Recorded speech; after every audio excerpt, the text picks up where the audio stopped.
नमो तच्चा भगवतो अरहतो सम्मा सम्बुद्धच्च। জগৎপূজ্য মহাকারণিক তথাগত সম্যক সম্বুদ্ধ শ্রীচরণে কৃতজ্ঞ প্রণাম নিবেদন করে পুণ্যপারমিতে অংশগ্রহণকারী সকল উপাসক উপাসিকাগণের নিরূপ দীর্ঘায়ু সুখী জীবন তথা জ্ঞান বিমণ্ডিত জীবন কামনায় শুরু করতে চলেছি আজকের মহাপরিনির্বাণ সূত্র আলোচনা ক্লাস।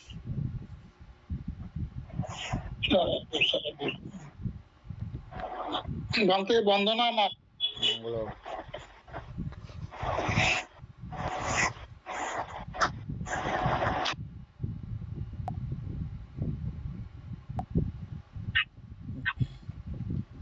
কালকে আমরা কত পৃষ্ঠাতে ছিলাম?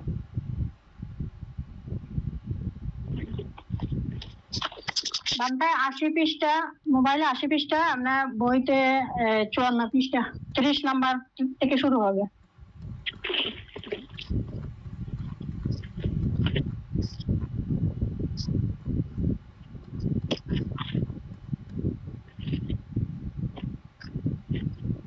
পুতুল বাবু পড়ে।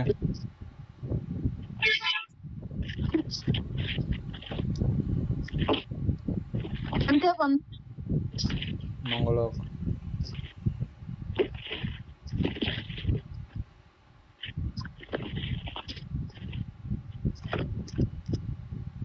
আপনার মিউট করা, মিউট খুলতে হবে আগে।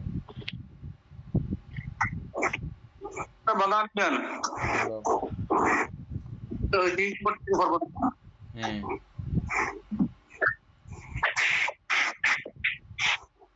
অনন্তর ভগবান আত্ম লাভ করিয়া রোগ মুক্তির অনতিবিলম্বে বিহার ও বিহারে আসনে পরিবেশন করিলেন। অতঃপর আয়ুষ্মান আনন্দ ভগবত সংস্কৃত হইয়া তাহাকে অভিবাদন করত এক পার্শ্বে উপবেশন করিলেন। গ্রহণ করিয়া ভগবানকে কইলেন, বন্তে আমি ভগবানের সুস্থ অবস্থা দেখিলাম, ভগবানের রোগ সহ্য করিবার দেখলাম, অথচ ভগবানের ভোগে আমার শরীর শুরু করি স্থাপিত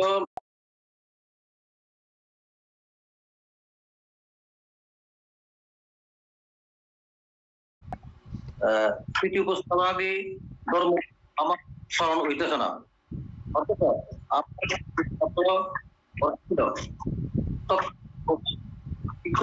ব্যক্তি করিয়া বোধের নির্বিহিত হইবেন না। করব না হয়েছে।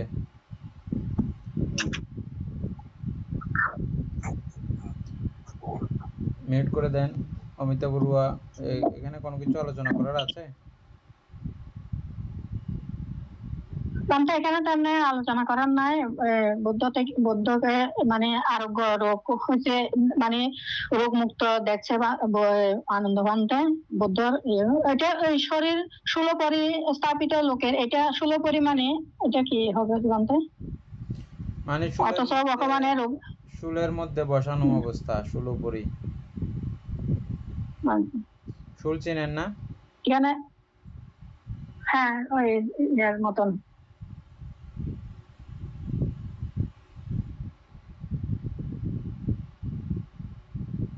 এখানে তো এমনি আর বোঝানোর নাই তেমন।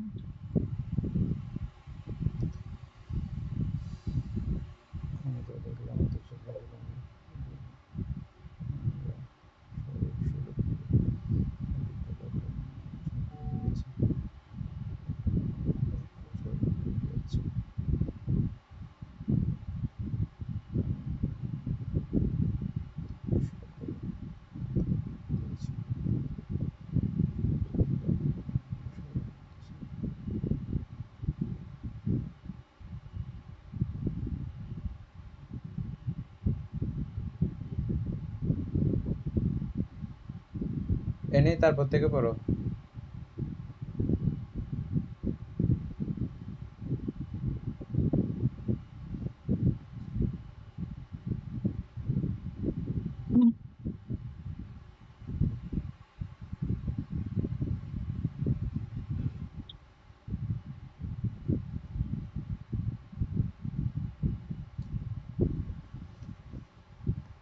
ভান্তে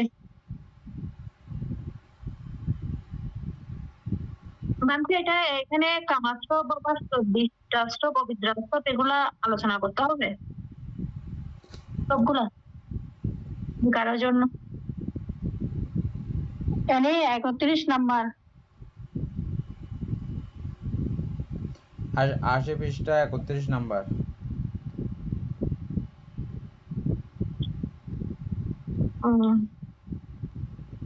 আন্তে কালকে একটা বিষয় নিয়ে আলোচনা করার কথা ছিল না আজকে, কালকে বলেছিলেন কি তো বলছিস? এটা একটু সময় নিয়ে আলোচনা করতে হবে কালকে।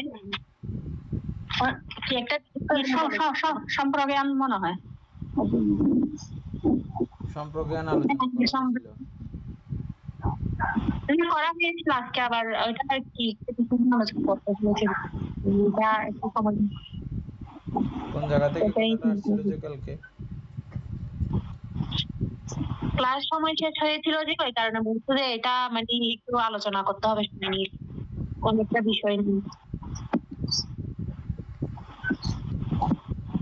আচ্ছা মানতে ওই যে কোন সমাপতি যেটা কোন সমাপতি ওইটা নিয়ে আলোচনা করি 29 নম্বরের মধ্যে।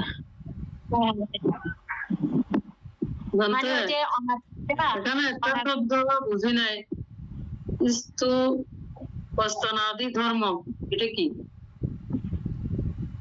স্মৃতিপ্রস্থানাদি ধর্ম। স্মৃতি নেই, এটা বোঝাই যাচ্ছে না। ও আচ্ছা, ধর্ম ও আমার স্মরণ হইতেছে না। বানতে অনাগামীরও কিন্তু এর ফল সমাপত্তি করতে পারেন, কিন্তু সবাই পারে না। মানে ওগুলো ওই যে পারমিশ্বতার প্রয়োজন হয়, ওনারাই পারে। এটা নিয়ে আলোচনা করবেন বলেছিলেন, মানে কারা কারা পারে কারা পারে না।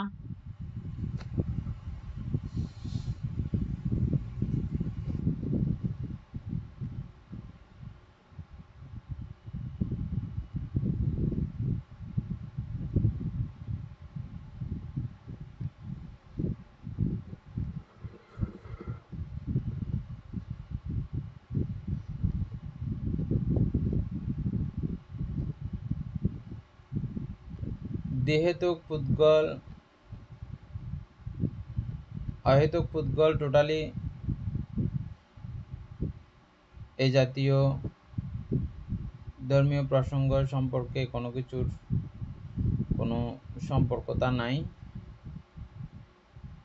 অনেক সময় আছে কিন্তু তাদের ধর্মলাভ হয় না। অহেতুক পুদ্গল কাহাকে বলে এটা আমরা চিনছিলাম সব। অহেতুক পুদ্গল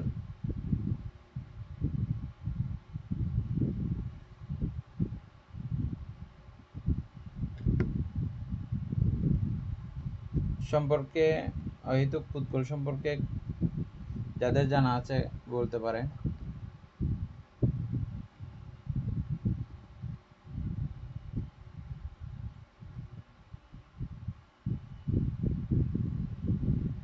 শিল্পী বড়ুয়া, অহেতুক পুদ্গল সম্পর্কে আপনার জানা আছে?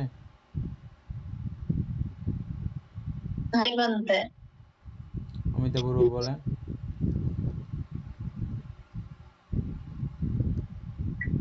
বানতে অহেতুক পুদ্গল যারা কানে শোনে না অথবা ওই বডির এগুলো না বানতে। আরো কেউ জানা থাকলে বলেন। নয়ন বাবু বলেন।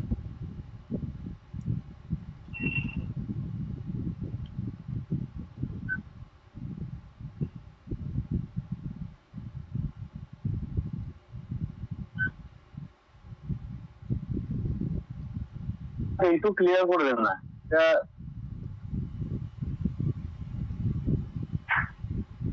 এনের যেটা জানা আছে বলো তো।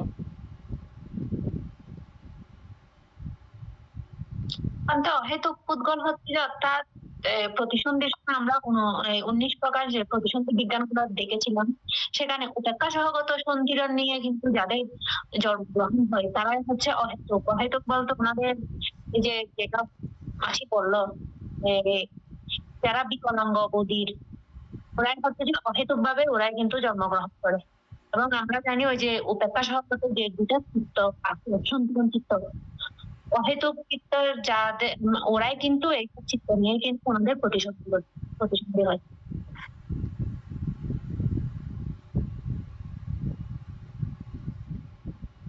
এক কথায় বিকলাঙ্গ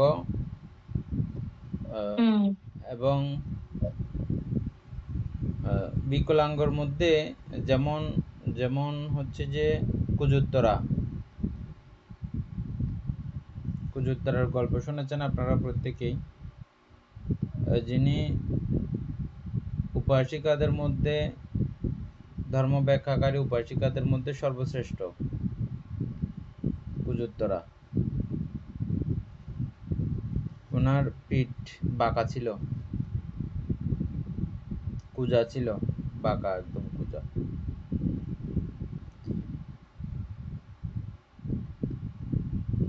এবং উনি মার্গলাভী উপাসিকা ছিলেন, মার্গফললাভী, এবং ধর্মদেশনাকারী উপাসিকাদের মধ্যে উনি সর্বসেরা। এক বুদ্ধ শাসনে একজনই হয় কুজুত্তরা। এই বিষয়গুলোও মানে মাথায় রাখতে হবে। বিশেষ করে এখানে নপুংসক যারা আছে তাদের অনেক সময় হস্তপদ আদি এবং ব্রেনগতভাবেও তারা অনেক স্মার্ট থাকে এবং অনেক জটিল বিষয়ে তারা খুব কৃতকার্য হইলেও বৌদ্ধিক পরিভাষায় তাদেরকে অহেতুক বলে গণ্য করা হয়েছে এবং তারা মার্গফল আদি লাভ করতে পারে না। এই জন্য অবশ্য তাদেরকে ভিক্ষু বানানোর বিধানও নাই। তারা ভিক্ষু বা শ্রমণ হইতেও পারে না, নিয়ম নাই।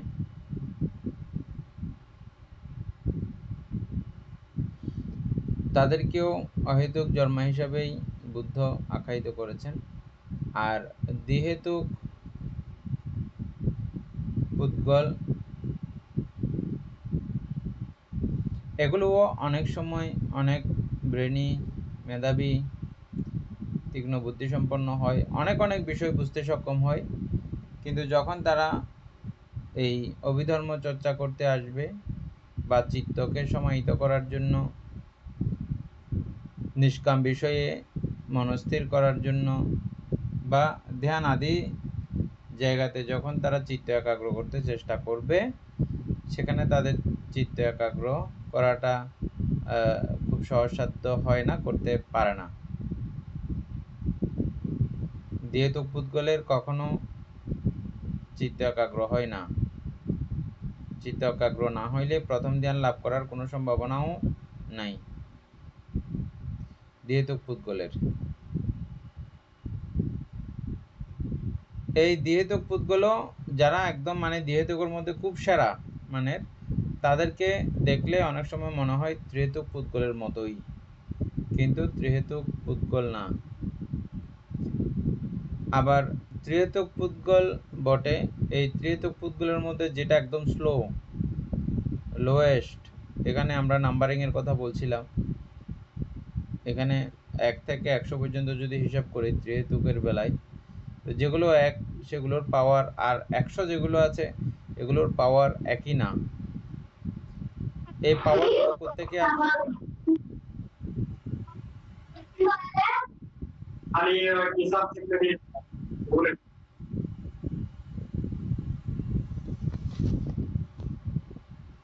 এই চিত্তের যে পাওয়ার, এই শক্তি বা এই ত্রিহেতুকতার এই শক্তি আসার মূলে কি কি কারণ রয়েছে? অনেকগুলো বিষয়ের সন্নিবেশন রয়েছে। যেমন আমি যে বিষয়টা দান করব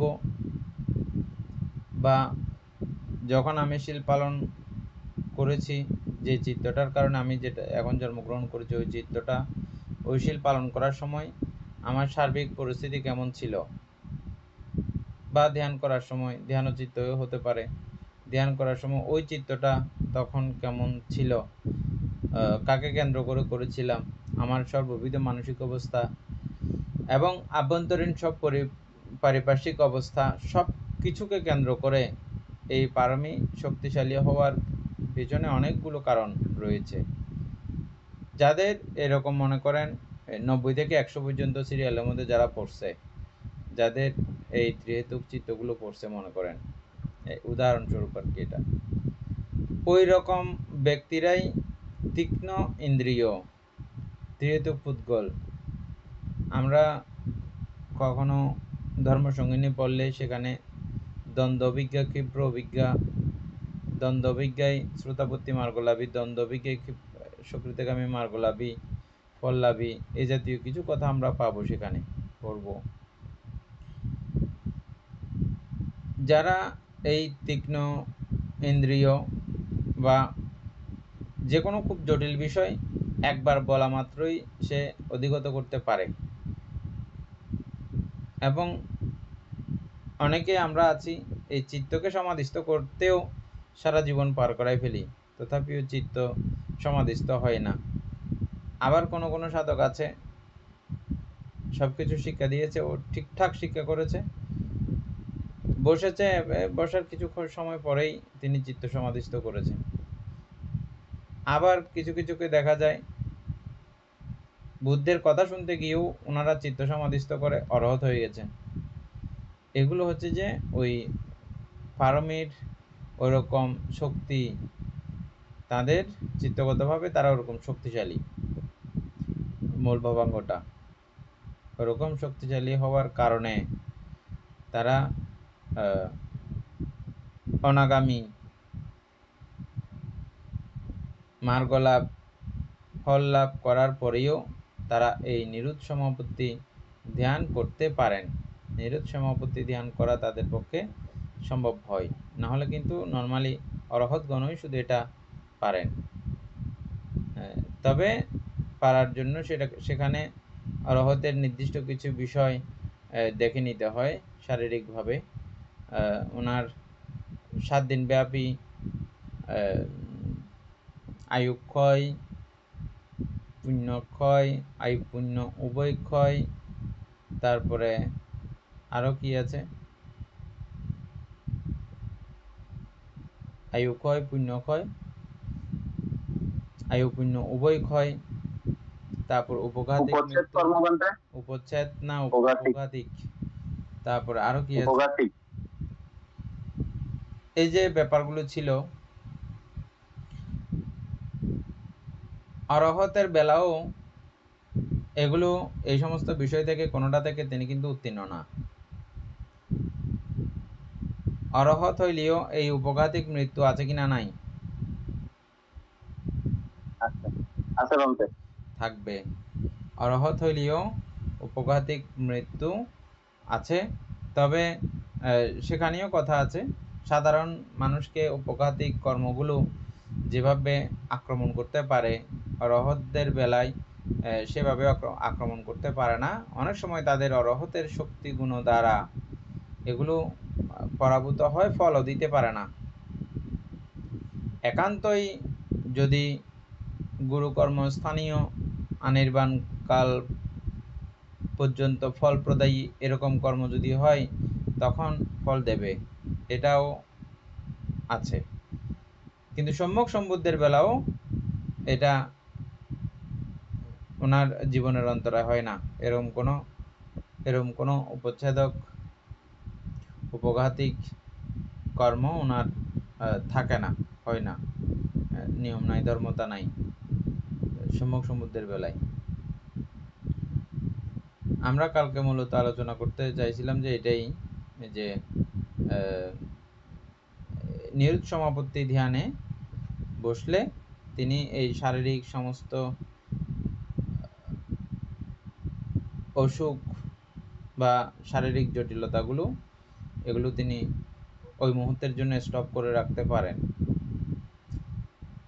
এবং শরীরের নির্দিষ্ট একটা সময়সীমা আছে ওগুলো চলার জন্য, ওগুলো থাকার জন্য।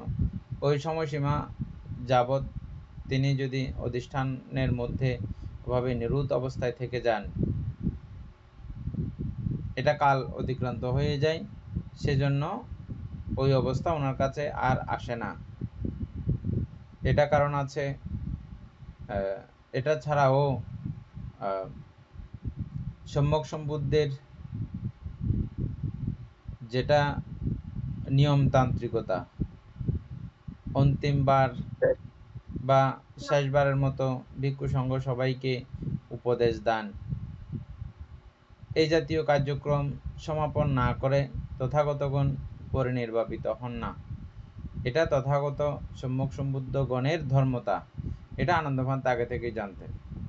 সেজন্যই আনন্দভান্ত এই কথাটা বলেছেন, এমনটা হতে পারে না, যতই যা পীড়া হোক না কেন, যতই যা কিছু হোক না কেন, তিনি অন্তিমবার ভিক্ষু সংঘকে উপদেশ না দিয়ে, ওনার শ্রাবক সংঘকে উপদেশ না দিয়ে পরিনির্বাপিত হবেন না। অতটুকু ভরসা ওই আনন্দভান্তের ছিল। আর বুদ্ধ তখন এই শারীরিক অবস্থা দেখে চারিঋদ্ধিপাত ভাবনা বর্ধিত করার মধ্য দিয়ে তিনি রোগ যন্ত্রণাকে তিনি সহ্য করলেন। এবং সহ্য সীমা, এখানে একটা বিষয় আছে লেখা, আমরা দেখেছি সেটা,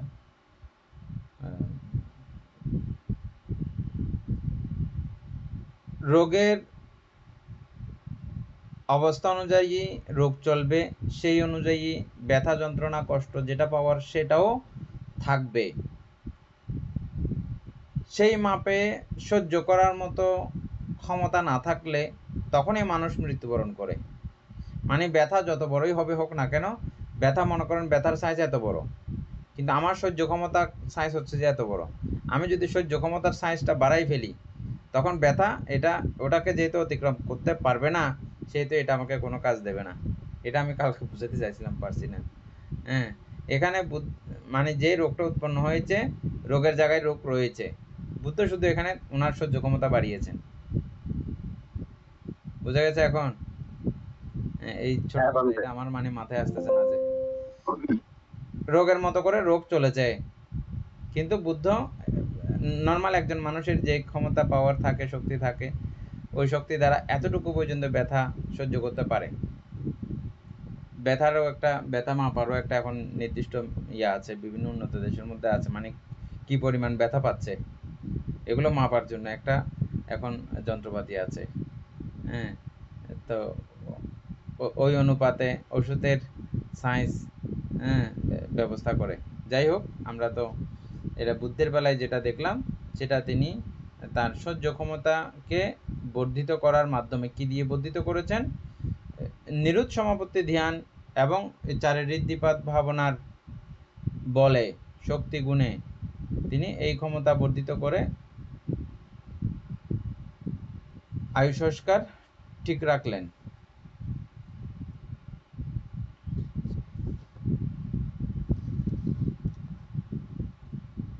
এটা ছাড়া আর কোনো কিছু আলোচনা করার কথা ছিল এরকম?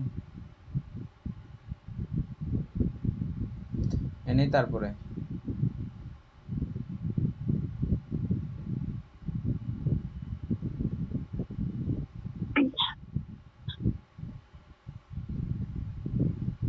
আনন্দ ভিক্ষু সংঘ আমার নিকট আর জিজ্ঞাসা করে, আনন্দ মা কর্তৃক অনন্তর অবাহিকভাবে ধর্ম দেশিত হইয়াছে, অর্থাৎ এই বিষয়গুলির পরে নিকট প্রকাশ করিব, এই বিষয়গুলি গোপন রাখিব, এই ব্যক্তিকে বলিব না। এইরূপ অন্তর বাহির বিভেদ করিয়া ধর্ম দেশনা করি নাই। আচার্যগণ যে রূপ মুষ্টিবদ্ধ রাখিয়া শিক্ষা প্রদান, যেমন কোন ব্যক্তি পুকুরে অবতরণ করিয়া হস্ত পদাদি দ্বারা শৈবাল সমূহ অপনীত করিলে দীর্ঘদিনের পরে পুনঃশৈবালে জল সমাচ্ছন্ন সেইরূপ মহাবিদমান বসে সমাপত্তি হইতে উঠিলে দীর্ঘদিনের পরে বেদনা উৎপন্ন হইয়া থাকে। ভগবান সেই দিন মহাবোধি পালঙ্কে অভিনব বিদর্শন আরম্ভকরণের ন্যায় রূপ সপ্তক ও অরূপ সপ্তক নির্গোলং নির্জটা করিয়া চতুর্দশ প্রকারে শানিত করিয়া মহাবিদর্শন দ্বারা বেদনা বিদূরিত করত। 10 মাসান্তে উৎপন্ন হইল বলিয়া সমাপত্তি সমাপন্ন হইলেন। সমাপত্তি দ্বারা বিদূরিত বেদনা 10 মাসান্তে উৎপন্ন হইয়াছিল, তৎপূর্বে উৎপন্ন হইতে পারে নাই।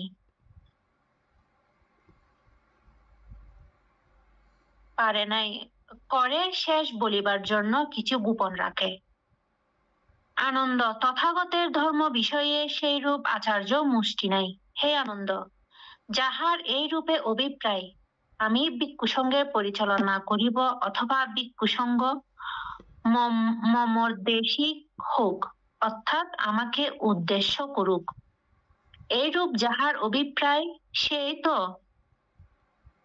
আনন্দ ভিক্ষুসঙ্গকে লক্ষ্য করিয়া অন্তিম সময়ে একবার কিছু বলিতে পারে। আনন্দ তথাগতের এই রূপ ইচ্ছা হইতে পারে না আমি ভিক্ষুসঙ্গ পরিচালনা করিব অথবা ভিক্ষুসঙ্গ চিরদিন মমোদ্দেশিক থাকুক, অর্থাৎ যেহেতু বুদ্ধি পালঙ্কে তথাগতের ইচ্ছা মাৎসর্য ত্যাগ হইয়াছে। আনন্দ সেই তথাগত কেন ভিক্ষুসঙ্গকে লক্ষ্য করিয়া অন্তিম কালে কিছু উপদেশ দিবেন। হে আনন্দ, এখন আমি জীর্ণ বৃদ্ধ মহল্লক বয়সের শেষ সীমা প্রাপ্ত হইয়াছি। আমি 80 বর্ষ পরিপূর্ণ হইতেছে, আমার 80 বর্ষ পরিপূর্ণ হইতেছে। আনন্দ যেন জীর্ণ শকটখানির জীর্ণ সংস্কার করিয়া অতি যত্নে চালাইতে পারে, সেই রূপ আনন্দ সংস্কৃত শকটের ন্যায়ে ভূত হয় তথাগতের কায় যাপিত হইতেছে, অর্থাৎ অরহত্ত ফল শক্তিতে তথাগতের গমনাদি কার্য সম্পাদিত হইতেছে বলিয়া প্রকাশ করিতেছে। হে আনন্দ, যে সময় তথাগত রূপ নিমিত্তাদি সমুদয় নিমিত্তে অমনোযোগী হইয়া লৌকিক বেদনা সমূহ নিরোধ করত, অনিমিত্ত চেত সমাধি প্রাপ্ত হইয়া বিহার করেন। আনন্দ সেই সময়ে তথাগতের শরীর সুখীতর হয়, অর্থাৎ তথাগত অতি সুখানুভব করেন। তদ্হেতু হে আনন্দ, তোমরাও আত্মদীপ হইয়া বিহার করো। একটা টিকা আছে।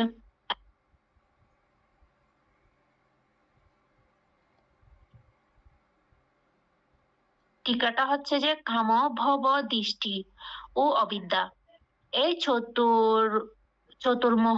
চতুর্মহর্গে এবং সংসার মহর্গে অনিমির্জিত যিনি তিনি আত্মদীপ। আত্মদীপ কাকে বলে বলছে যে কাম ভব দৃষ্টি ও অবিদ্যা এই চতুর্মোহগে এবং সংসার মোহগে অনিমির্জিত যিনি তিনি হচ্ছেন আত্মদীপ।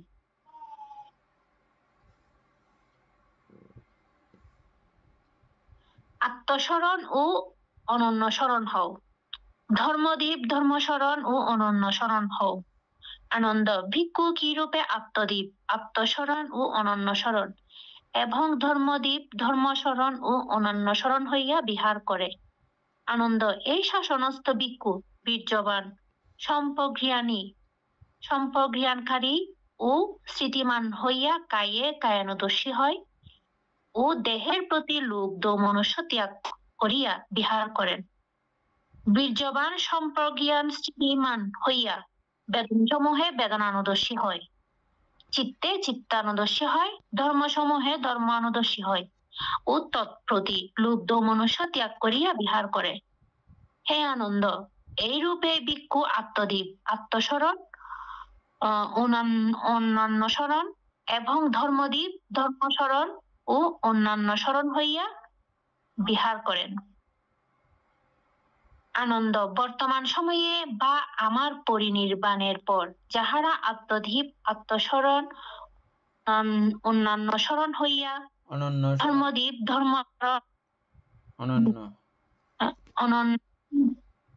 অনন্য স্মরণ হইয়া বিহার করিবে, তাহারই সমস্ত তমযুগ ছেদন পূর্বক আমার শাসনে অগ্রতম ভিক্ষু হইবে।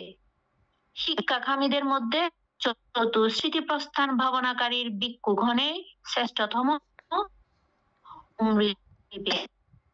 বানতে এখানে কিছু নয়ন বাবু, এখানে কোনো কিছু আলোচনা করতে হবে এরকম কিছু দেখছেন? বাংলা আমি তো মোটামুটি বুঝতে পারছি, এখন অন্যান্যরা সবাই বুঝছে কিনা না বুঝতে আলোচনা করা যায়। রূপসত্তাটা কি? রূপসত্তক এবং অরূপসত্তক, রূপসত্তক এবং অরূপসত্তক বা দুটা কি?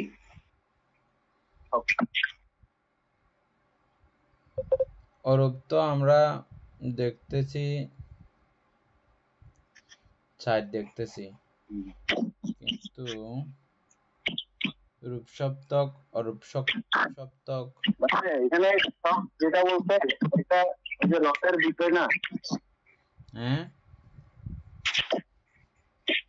না এর আগে একটা কথা মানে আছে, এখানে এটা আমরা পাই নাই, ঠিক আছে। এটা হচ্ছে যে বিদর্শন করে ওই 31 নম্বরে হ্যাঁ, বিদর্শন ভাবে বিশেষ করে নাম এবং রূপ নিয়ে।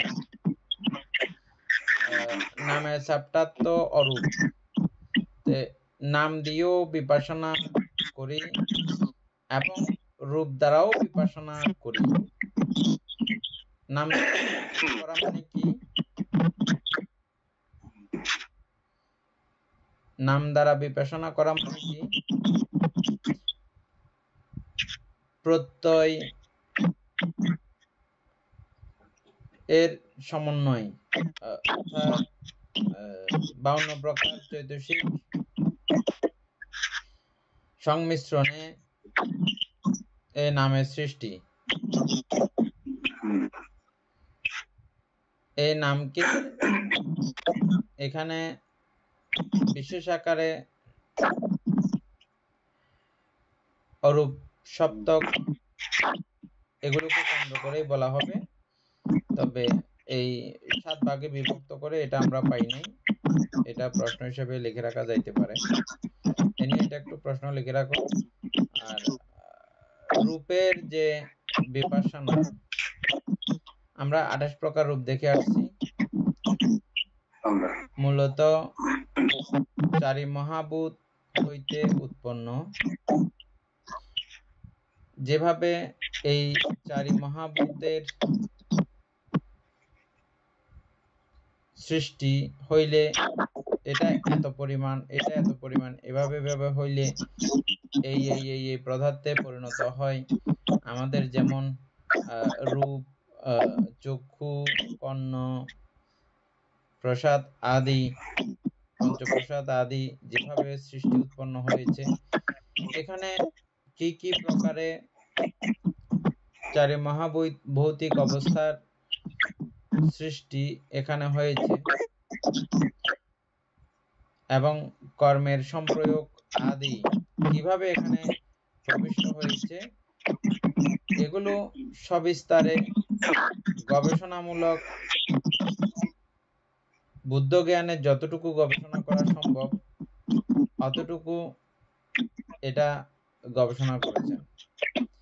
এটাকেই এই মুহূর্তে এই জায়গায় বিপাসনা বলা হচ্ছে। তবে যেহেতু সপ্তক 7টা বিষয়ের স্পেশাল নাম উচ্চারণ করা হয়েছে, ওগুলো তো আমরা এখানে পাচ্ছি না।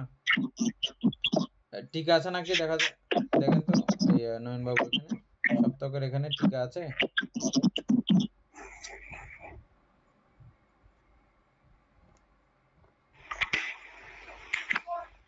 এখানে তো না, টিকা নাই। টিকা যদি না থাকে তাহলে পরিশিষ্টের মধ্যেও থাকবে না। এনে তারপরে এটা একটু এই জায়গাটা একটু ইয়ে করে রাখো, এটা নাম সহ এই প্রশ্নটা সহ একটু লিখে রাখো। আর একটা হলো বাংলা অনন্য স্মরণ, ওইটাও বুঝি না বাংলা। এটা ঠিক আছে, এটা হচ্ছে যে অনন্য স্মরণ মানে হচ্ছে যে মানে নিজের প্রতি স্মরণ হওয়া, অর্থাৎ নাম রূপকে স্মরণ করে অবস্থান করা। স্মরণ করে অবস্থান করা মানে হচ্ছে যে কি নাম রূপকে যথাযথ দেখে অবস্থান করা, অর্থাৎ বিপাসনা করে অবস্থান করা হচ্ছে অনন্য স্মরণ। আমি আমি তোমাদেরকে বলছি না যে তোমরা বুদ্ধ স্মরণ হয়ে থাকো, বুদ্ধ স্মরণ হয়ে থাকলে কোনো কাজ তোমাদের হবে না। হ্যাঁ, যে অর্থে বুদ্ধ সে অর্থে তোমরা শরণাগত হয়ে থাকলে সত্যি সত্যি কাজ হবে। আমরা এখন যে অর্থে বুদ্ধ বানিয়ে রেখেছি সে অর্থে বুদ্ধ স্মরণ করলে হবে না। বুদ্ধ শব্দের অর্থ জ্ঞান বা প্রজ্ঞা, আর এই প্রজ্ঞা শরণাপন্ন হয়ে থাকলে প্রজ্ঞাই হচ্ছে বিপাসনা। তাহলে এই বুদ্ধ শরণাগত হইলে সেই দিক থেকে এটা হবে। কিন্তু এখানে বুদ্ধ বলতে চাইছেন যে আমার প্রতি সেভাবে শরণাগত হয়ে থাকলেও তোমাদের কোনো প্রকারের কোনো কিছু কাজে আসবে না, তোমরা অনন্য শরণ হও, তাহলেই তোমরা মুক্তি মার্গ অধিগত করতে পারবে, না হলে হবে না। অনন্য শরণ হচ্ছে, এখন বুঝছেন না অনন্য শরণ কি? বিপাসনা করে থাকার নামই হচ্ছে যে অনন্য শরণ। অন্য কোনো কারো শরণ না নিয়ে শুধু অনন্য শরণ হয়ে থাকো, কোনো অন্য কারোর শরণ না, অনন্য মানে ইয়া না, অন্য কাউকে স্মরণ করার জন্য না করেছেন, শুধু নিজের স্মরণ লইয়া নিজে থাকো। তাহলে নিজের মধ্যে আছে কে? নাম এবং রূপ। নাম এবং রূপের স্মরণ মানে কি? নাম এবং রূপকে যথাযথ চিনে বুঝে অবস্থান করা, অর্থাৎ বিপাসনা করে অবস্থান করাই হচ্ছে যে অনন্য স্মরণ। যাই হোক, এটা উনি প্রশ্ন না করলে আমরা অনেকেই হয়তো বুঝতাম না অনন্য স্মরণ জিনিসটা কি। আত্মদ্বীপ বলতেও আপনারা চিনেছেন। হ্যাঁ বলেন। রূপসত্ত্বক এবং অরূপসত্ত্বক সম্পর্কে আমি একটু করে বলতে পারবো, এখানে আমার কাছে কিছু তথ্য আছে আর কি। হ্যাঁ বলেন। রূপসত্ত্বক হচ্ছে রূপলোকের সপ্তক, রূপোদ্যানের স্তর, রূপোদ্যানের 7টি ভাগ বা স্তর। আর অরূপ সপ্তক হচ্ছে অরূপ লোকের সপ্তক, অরূপ ধ্যানের স্তর। অরূপ ধ্যানের 7টি ভাগ বা স্তর, তবে সাধারণত বৌদ্ধ শাস্ত্রে রূপ ধ্যান বা 4 বা 5 ভাগে ভাগ করা হয় এবং অরূপ ধ্যান 4 ভাগে। সপ্তক হিসেবে বর্ণনা পাওয়া যায় কিছু ধারায়, যেখানে রূপ ও অরূপ ধ্যান মিলে বা পৃথকভাবে কিছু পাঠে 7 ভাগে বিভক্ত করা হয়। যেমন এখানে আমি যদি ব্যাখ্যা করি, রূপ সপ্তক হচ্ছে রূপ ধ্যানের স্তরসমূহ। রূপ ধ্যান বলতে বোঝায় এমন জ্ঞান যেখানে রূপ, আকৃতি, মনোবিজ্ঞানের সূক্ষ্ম রূপধাতু বিদ্যমান। এখানে সূক্ষ্ম রূপধাতুর ভাবনায় 7টি স্তর ভাগ করা হয়: প্রথম ধ্যান, দ্বিতীয় ধ্যান, তৃতীয় ধ্যান, চতুর্থ ধ্যান, পঞ্চম ধ্যান, ষষ্ঠ ধ্যান, সপ্তম ধ্যান পর্যন্ত। এই বিভাজন বিশেষত অভিধর্মের ব্যাখ্যা বা কিছু নিগ্রন্থ মতে হয়, যেখানে চতুর্থ ধ্যানের অন্তর্গত উপধ্যান ভাগ করে 7 করা হয়। আবার অরূপ সপ্তক হচ্ছে অরূপ ধ্যানের স্তরসমূহ। অরূপ ধ্যান এমন ধ্যান যাপন যা সম্পূর্ণরূপে রূপধাতুর ঊর্ধ্বে।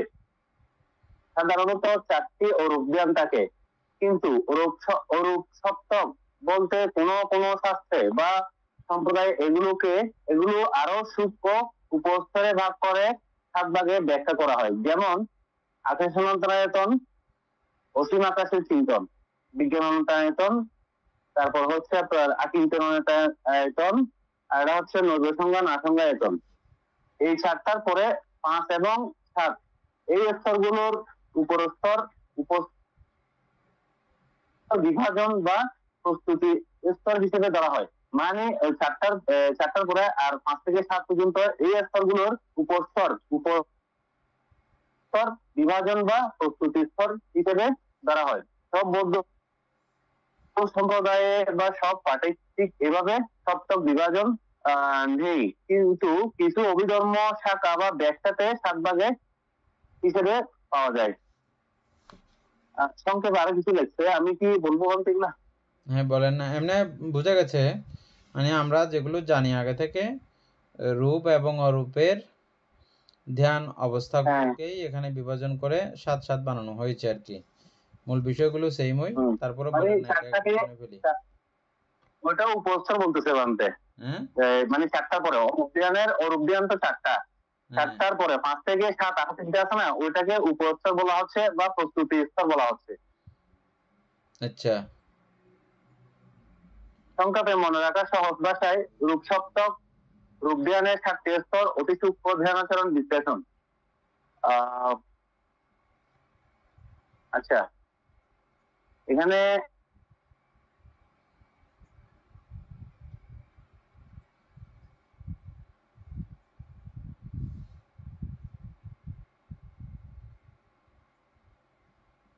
এখানে আরো কিছু ব্যাখ্যা আসতে পারছে, আমি কি এগুলো বলবো? হ্যাঁ বলেন। এখানে রূপ সপ্তক, রূপ ধ্যানের 7টি স্তর। বৌদ্ধ অভিধর্ম বিশ্লেষণে রূপ ধ্যানকে 4 থেকে 5 ভাগে ভাগ করা হয়, তবে কিছু পাঠে আরো সূক্ষ্মভাবে 7টি স্তর করা হয়। চতুর্থ ধ্যানের মধ্যে উপস্তর ভাগ করে।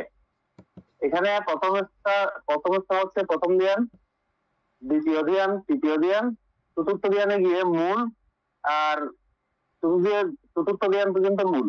আর চতুর্থ ধ্যান উপস্তর 1, চতুর্থ ধ্যান উপস্তর 2, চতুর্থ ধ্যান উপস্তর 3, এবার ভাগ করছে মোট 7টি। এই 7 ভাগ সাধারণত চতুর্থ ধ্যানের সূক্ষ্ম পার্থক্য দিয়ে তৈরি করা হয়। সব শাখায় এভাবে 7 ভাগ নেই, কিন্তু অভিধর্ম ব্যাখ্যায় পাওয়া যায়। এটা ব্যাখ্যা করতে গেলে বলতে পাওয়া যাবে। অরূপ সপ্তকের মধ্যে আকাশ অনন্তায়তন, বিজ্ঞান অনন্তায়তন, আচিন্তনায়তন আর নির্বসঙ্গন আশঙ্কায়তন। এটার 5 নাম্বারটা হচ্ছে প্রস্তুতি স্তর 1, উপস্থাপন স্তর এটাকে বলা হচ্ছে। আর 6 নাম্বার হচ্ছে প্রস্তুতি স্তর 2, উপস্থাপন স্তর 2। 7 নাম্বার হচ্ছে প্রস্তুতি স্তর 3, উপস্থাপন স্তর 3।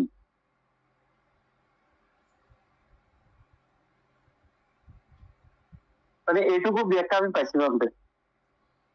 ও ঠিক আছে, এ নিয়ে আর কোনো কথা আছে এখানে? আচ্ছা যাই হোক, ওই প্রশ্নটা আর লিখতে হবে না, এখন তো এটা বোঝা গেল। রূপধ্যান এবং অরূপধ্যান ওইভাবেই, বিপাশনা তো বিপাশনাই, তবে এগুলোর শক্তি বলে এগুলোকে কাজে লাগিয়ে বিপাশনা করা, এটা যেমনটা নিরুৎ সমাপত্তি ধ্যান করতে গেলে যেমন অরূপ ধ্যানের সহায়তা নিতে হয়, যেভাবে নিরুৎ সমাপত্তি ধ্যান আমরা আলোচনা করছিলাম আগে, বোধহয় মনে আছে অমিতা বড়ুয়া?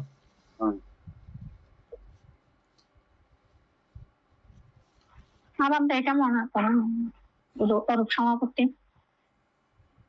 অরূপ সমাপত্তি আমরা কোনো সময় বলছিলাম অরূপ ধ্যানের কথা? এটা বলছিলাম, কিন্তু নিরুৎ সমাপত্তি কখনো বলছিলাম? হ্যাঁ, এই নিরুৎ সমাপত্তি না বললেও এখানে আবার বুদ্ধ যখন পরিনির্বাপিত হবেন ওই জায়গাতে এই আলোচনাগুলো আমরা আবার আসব।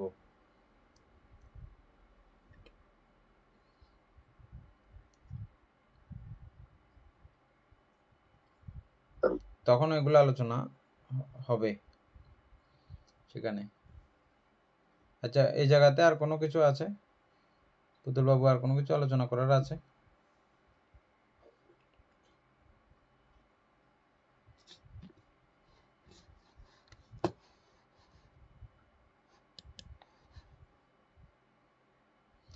এনে তারপরে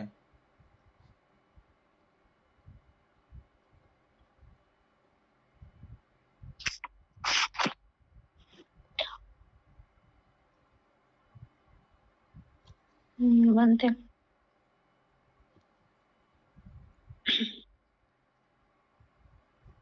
তথাগত তথাগত বুদ্ধ বেলুব গ্রামে সে বর্ষা অতিবাহিত করত। তথা হইতে ক্রমে আগত পথে শ্রাবস্তি গিয়া জেতবন মহাবিহারে প্রবেশ করেন। তখন ধর্ম সেনাপতি সারিপুত্র ভগবানের সেবা বন্দনাদি করিয়া দিবা বিহার স্থানে গমন করিলে তাহার শিষ্যমণ্ডলী ও তাহাকে বন্দনা করিয়া আপন আপন স্থানে গমন করিলেন। তৎপর ধর্ম সেনাপতি সারিপুত্র স্থবির দিবা বিহার স্থান সমার্জন পূর্বক হস্তপদাদি ধৌত করত। চর্মখণ্ড বিছাইয়া ফল সমাপত্তি ধ্যানে রত হইলেন। যথা নিয়মে ধ্যান হইতে উঠিলে তাহার এবভিন্দ মনোবিতর্ক উৎপন্ন হইল। সারিপুত্রের সমচিত্ত সূত্র দেশনার কোটি শত সহস্র দেবতা অরহত্ব প্রাপ্ত হইয়াছিলেন। আচ্ছা, উপর আসা উৎপন্ন, হ্যাঁ, মনোবিতর্ক উৎপন্ন হইল।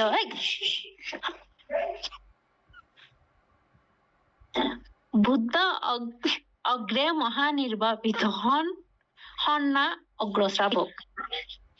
বুদ্ধ অগ্রে মহানির্বাপিত হন না অগ্রশ্রাবক। অগ্রশ্রাবক অগ্রে মহাপরিনির্বাপিত হইয়া থাকেন দেখিয়া তিনি স্বীয় আয়ু সংস্কার অবলোকন করিলেন। সপ্তাহ মাত্র আয়ু সংস্কার আছে দেখিয়া তাহার কোন স্থানে পরিনির্বাপিত হওয়া উচিত তাহা চিন্তা করিতে লাগিলেন। তখন ইহাও জানিলেন যে রাহুল স্থবির দেবলোকে, কুণ্ডয় স্থবির ও ছদ্মন্ত্র ঋধুপরি মহাপরিনির্বাণ প্রাপ্ত হইয়াছেন। মানে রাহুল স্থবির কি বুদ্ধের ছেলে? হ্যাঁ, উনি বুদ্ধের সন্তান পরিনির্বাপিত হয়েছে।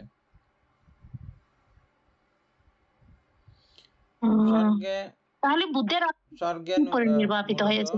স্বর্গে মূলত মনুষ্য দেহ পরিনির্বাপিত হয় না, বা মানুষরা মরতে পারে না। মরার পূর্ব মুহূর্তে কোনো মানুষ স্বর্গে যেতে পারে, কিন্তু চাইলে জীবদ্দশায়। আমরা এরকম রেকর্ড দেখেছি। যাইতেও পারে, থাকতেও পারে, অবস্থান করতে পারে, ওরকম পুণ্য শক্তি থাকলে। কিন্তু ওখানে মরতে পারে না। মরার জন্য পৃথিবীতে আসতে হয়। মরার একটু আগে পৃথিবীতে পাঠিয়ে দেবে, দেব প্রভাবে হোক বা নিজের শক্তি বলে হোক, যেভাবে হোক চলে আসবে। কিন্তু রাহুল বান্তের বেলায় এটা ব্যতিক্রম। উনি স্বর্গেই পরিনির্বাপিত হয়েছেন।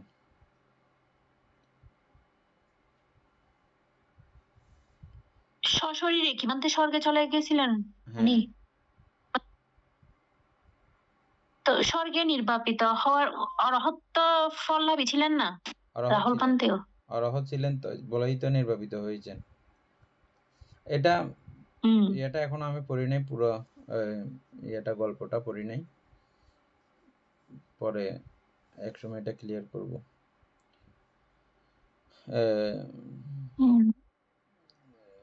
নয়ন বাবু, চ্যাট জিপিটির মধ্যে দেখেন তো রাহুল বান্তের পরিনির্বাণের গল্প।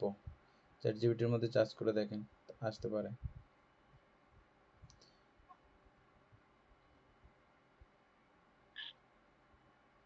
আমি কোথায় পরিনির্বাপিত হইলে ভালো হইবে, পুনঃ পুনঃ তাহা চিন্তা করাই স্বীয় জননীর কথা তাহার মনে পড়িল। আমার মাতা 7 জন অরহতের গর্ভধারিণী হইয়াও বুদ্ধ ধর্ম সঙ্গের প্রতি অপ্রসন্ন। তাহার মুক্তির হেতু আছে কিনা আবর্জন অর্থাৎ চিন্তন পূর্বক শ্রুতাপত্তি মার্গ লাভের উপনিশ্রয় অর্থাৎ পূর্বজন্মার্জিত কুশল আছে দেখিয়া পুনঃ কাহার উপদেশে অভিসময় হইবে চিন্তা করিয়া জানিলেন যে আমার ওই উপদেশে অপরের নহে। যদি আমি স্বীয় জননীর মুক্তির চেষ্টা না করি তবে লোকে বলিবে সারিপুত্র বহু লোকের মুক্তিদাতা বটে, কিন্তু জননীর মিথ্যা দৃষ্টিও ত্যাগ করাইতে সমর্থ নহেন। সারিপুত্রের সমচিত্ত সূত্র দেশনার কোটি শত সহস্র দেবতা অরহত্ব প্রাপ্ত হইয়াছিলেন, শ্রোতাপত্তি, সক্ষিতাগামী ও অনাগামী। মার্গলাভীর সংখ্যা অগণিত। আরো বহু স্থানে বহু সূত্র দেশনায় অনেকের অভিসময় ঘটিয়াছে, অর্থাৎ মার্গ প্রাপ্তি ঘটিয়াছে। অশীতি সহস্র খুন তাহারই প্রতি চিত্ত প্রসন্ন করিয়া স্বর্গে উৎপন্ন হইয়াছেন। সেই সারিপুত্র স্বীয় মাতার মিথ্যা দৃষ্টিও ত্যাগ না করাইলে বাস্তবিকে বলিবার বিষয় ঘটে। তদ্দেতু তিনি জননীর মিথ্যা দৃষ্টি ত্যাগ করাইতে স্বীয় জন্ম স্থানে পরিনির্বাপিত হইতে মনস্থ করিলেন এবং অধ্যয় ভগবানকে জানাইয়া যাত্রা করা উচিত ইহা ভাবিয়া চুন্দনে স্থবিরকে সম্বোধন করিয়া বলিলেন, হে চুন্দ, আমার 500 শিষ্যকে গিয়া বলো যে বন্ধুবর্গ পাত্র চিবর গ্রহণ করো, ধর্ম সেনাপতি নালক গ্রামে যাইতে উদ্যত হইয়াছেন। স্থবির গিয়া সেইরূপ বলিলেন। সকলে শয়নাদি যথা স্থানে স্থাপন করত।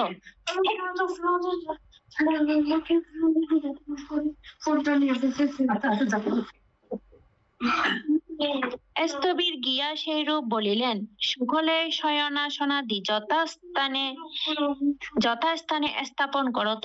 পাত্র চিবর লইয়া সারিপুত্রের নিকট সমুপস্থিত হইলেন। তিনিও শয়নাসনাদির যথাস্থানে রাখিয়া স্বীয় বাসস্থান সমার্জন পূর্বক ধারে দাঁড়াইয়া তদ্দিকে অবলোকন করত বলিলেন, এই শেষ দর্শন, পুনঃ আগমন হইবে না। তখন 500 শিষ্যের সহিত ভগবৎ সমীপে উপনীত হইয়া তাহাকে বন্দনা করত নিবেদন করিলেন, হে লোকনাথ মহামুনি, এখন আমি বিচ্ছিন্ন হইব, এই গমনে আর আগমন হইবে না, এই আমার শেষ বন্দনা। আমার জীবন আর অল্প দিন মাত্র অবশিষ্ট আছে। এখন হইতে সপ্তাহ অন্তে ভার নিক্ষেপণের নিয়াই দেহত্যাগ করিব। বন্ধু ভগবান অনুজ্ঞা করুন, হে সুগত অনুমতি দিন। আমার আয়ু সংস্কার ত্যাগ হইয়াছে, এখন আমার পরিনির্বাণের সময়। বুদ্ধগণ কাহাকেও পরিনির্বাপিত হোক ইহা বলিলে মরণের বর্ণনা, পরিনির্বাপিত হইও না বলিলেও সংসারবর্তের গুণ কথন হয় বলিয়া মিথ্যা দৃষ্টিকেরা দোষারোপ করিয়া থাকে। তদ্দেতু বুদ্ধগণ উভয়বিধ বাক্য বলেন না। সে হেতু ভগবান বলিলেন, সারিপুত্র কোথায় পরিনির্বাপিত হইবে? বন্তে মগধ রাজ্যে নালক গ্রামে জাত প্রকোষ্ঠে। সারিপুত্র, এখন তোমার যথা অভিরুচি করিতে পারো বটে, কিন্তু তোমার জ্যেষ্ঠ ও কনিষ্ঠ ভ্রাতাদের তোমার সদৃশ ভিক্ষুর দর্শন দুর্লভ হইবে, অতএব তাহাদিগকে দর্শনা করো। স্থবির শাস্তা আমার ঋদ্ধিবল প্রদর্শন পূর্বক ধর্ম দেশনা ইচ্ছা করিতেছেন বুঝিয়া ভগবানকে বন্দনা করত একতাল প্রমাণ ঊর্ধ্বে আকাশের ঊর্ধ্বগমন করিলেন এবং অবতরণ পূর্বক তথাগতের পাদ বন্দনা করিয়া পুনঃ সপ্ততাল প্রমাণ ঊর্ধ্বাকাশে অবস্থান করিলেন। তথায় পরপর বহুবিধ বিভূতি প্রদর্শন পূর্বক ধর্ম দেশনা করিলেন, তথা সমস্ত নগরবাসী তথায় সম্মিলিত হইয়াছিলেন। স্থবির অবতরণ করিয়া শ্রী ভগবানের চক্রবরাকিত শ্রীপাদ বন্দনা করত কহিলেন, বন্ধে, এখন আমার গমনের সময়। ওহ ভগবত মহিমা, ওহ লোকানুকম্পা। তিনি ধর্মাসন ত্যাগ করিয়া মণিফলকে দাঁড়াইলেন মহাপ্রজ্ঞা ধর্ম সেনাপতিকে বিদায় দিতে। সে কি প্রাণ বিদারক করুণাপূর্বক দৃশ্য, কিন্তু মুক্ত জীবনের চাঞ্চল্য কোথায়? অতি শান্তি, অতি দৃঢ়তার সহিত বিরাট সুখময় দৃশ্যে ধীর যবনিকাপাত হইতে লাগিল। প্রশান্ত মনে স্থবির কহিলেন, বন্তে, ভগবান লক্ষাধিক অসংখ্য কল্প উপরে সদা অনুমদর্শী সম্যক সম্বুদ্ধের পাদমূলে নিপতিত হইয়া আপনার দুর্লভ দর্শন লাভ প্রার্থনা করিয়াছিলাম, সেই বাসনা আমার পূর্ণ হইয়াছে। আপনার শ্রীপাদ দর্শন পাইয়াছি। এই আমার আবার শেষ দর্শন।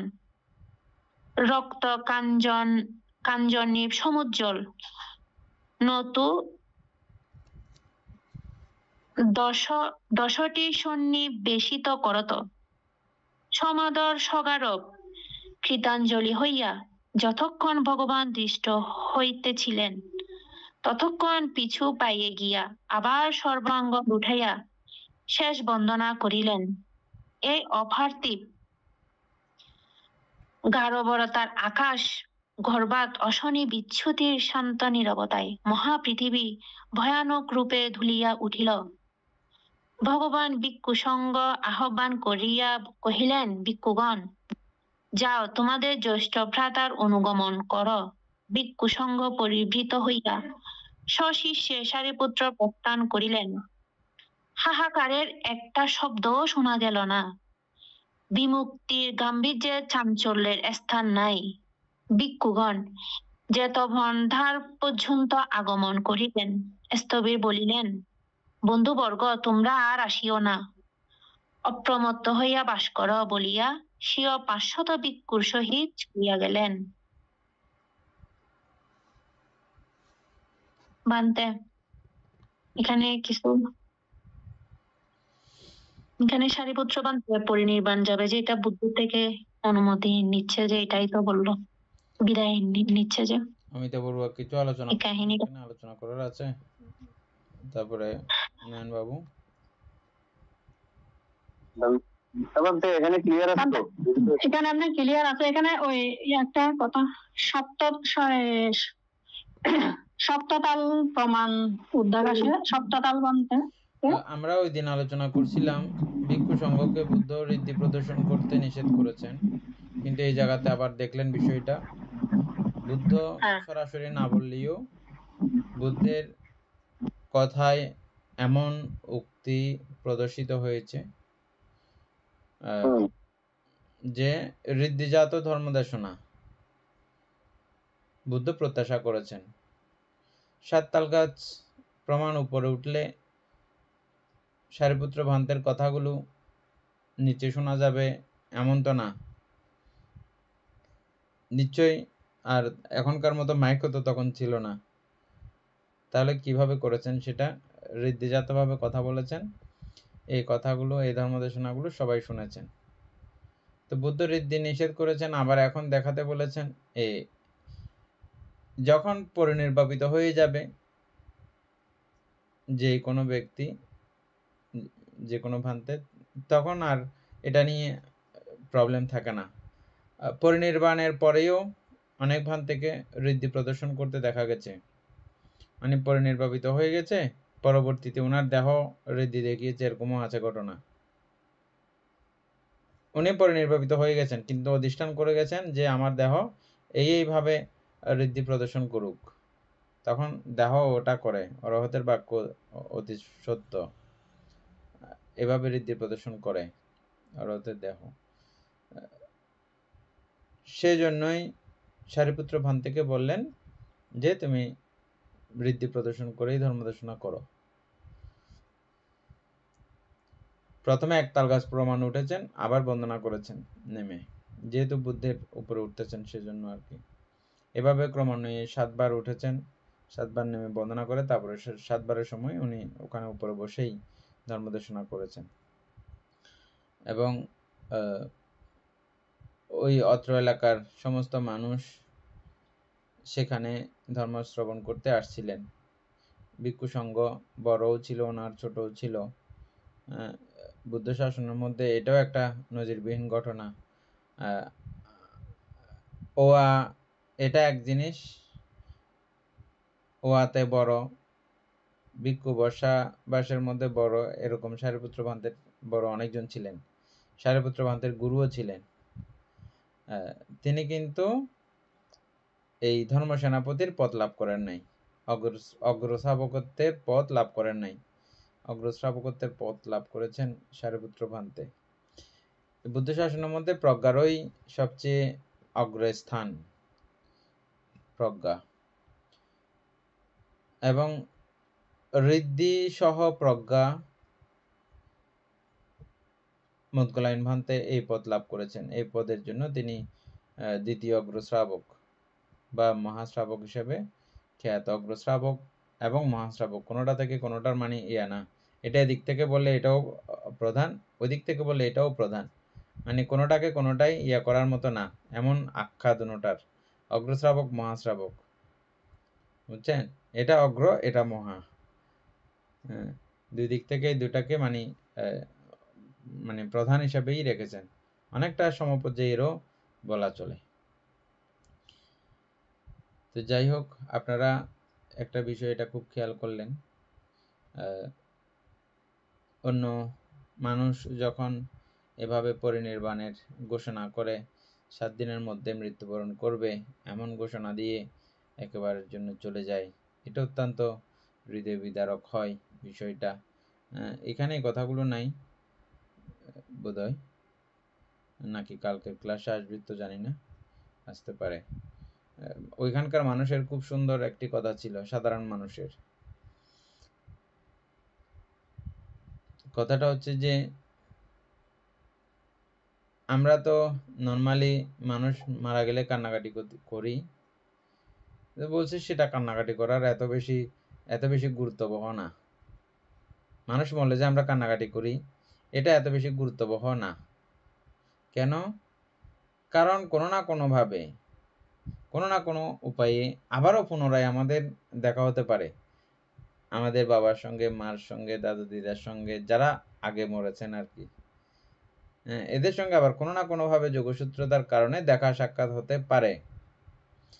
কিন্তু শোক যদি সত্যিকারেই করতে হয় তাহলে সারিপুত্র ভান্তের জন্য করা উচিত। কারণ এই যে সারিপুত্র ভান্তে যে যাচ্ছেন, ওনার সঙ্গে আর কখনো কোনোভাবেও কোনো প্রকারেও আর দেখা হবে না, মানে শোক যদি করতে হয় ওনার জন্য করা উচিত। সাধারণ মানুষের জন্য শোক করার কোনো দরকার নেই। এরা যেহেতু আসক্ত আছেন, নামরূপে আসক্ত, তারা আবার পুনরায় নামরূপের এই দেহধারিত হবেন, দেহ ধারণ করবেন। সুতরাং দেহ ধারণ করলে কোনো না কোনোভাবে আবার দেখা হতে পারে। আবার অথবা ওর দেখা করার শক্তি নাই, আমার ঋদ্ধি শক্তি উৎপন্ন হয়েছে, আমি তার সঙ্গে দেখা করতে পারি, এরকম সম্ভব এটা। কিন্তু এই যে সারিপুত্র ভান্তে যে যাচ্ছেন আজকে, এটা শেষ যাওয়া। উনি পরিনির্বাপিত হওয়ার পরে আকাশে পাতালে কোথাও, জগতে কোথাও আর ওনাকে খুঁজে পাওয়া যাবে না। এগুলো আমরা কালকে পড়াতে আসবে। এগুলো তো আমরা এখানে পড়তেছি, কিছু কয়েকটা বিষয় ভেঙে দিলে আরো একটু সকলে সহজ হতো। তো যারা প্রশ্ন আদি করেন আসলে তারা সবগুলোই বুঝতেছেন, আর যারা প্রশ্ন আদি করেন না ওরা এমনি বুঝতেছেন না, এরকম অনেক কিছু আছেও, তারপরে আপনারা একবারেই কিছু বলতেছেন না বলে আমিও আর আলোচনাতে যাচ্ছি না। এগুলো মানে অনেক শব্দ আছে আপনারা বুঝতেছেন না, অনেকেই বুঝতেছেন, আবার অনেকে বুঝতেছেন না এমনও আছেন, কিন্তু আপনারা নিজে থেকে কোনো কিছু বলতেছেন না বলে আমি আর আলোচনা করতেছি না এখানে, বুঝছেন? তো তারপরে আপনারা আবার একবার করে এগুলো দেখে নেবেন, ইয়ে করবেন। এটা আসলে একদিনে পড়ার বই, আমরা একবার এটা পড়ে শেষ করে ফেললে আপনারা এটা একদিন বা 2 দিনের মধ্যে এটা আবার পড়ে নিজেরা শেষ করবেন, দেখবেন এক অভূতপূর্ব প্রীতি, যেটা মানে আপনি অতীতে পান নাই কোনো বই পড়ে, এমন একটা প্রীতি আপনার উৎপন্ন হবে এই বই থেকে। শ্রদ্ধাবান প্রাণ উপাসক উপাসিকাবৃন্দ, যাবৎ আমরা মহাপরিনির্বাণ সূত্র আলোচনা করছিলাম, এতে আমাদের সাথে এই পুনরাশি অনন্ত চক্রবর্তী সত্যগণকে দান করছি, পূর্বদেবীকে দান করছি, নবদেবগণকে দান করছি, এবং যারা আমাকে প্রতিনিয়ত এভাবে ধর্মচর্চায় তাদেরকে যারা আমাকে প্রতিনিয়ত 4 প্রত্যয় দান করে তাদেরকে রাশির কাছে আমার প্রত্যেককে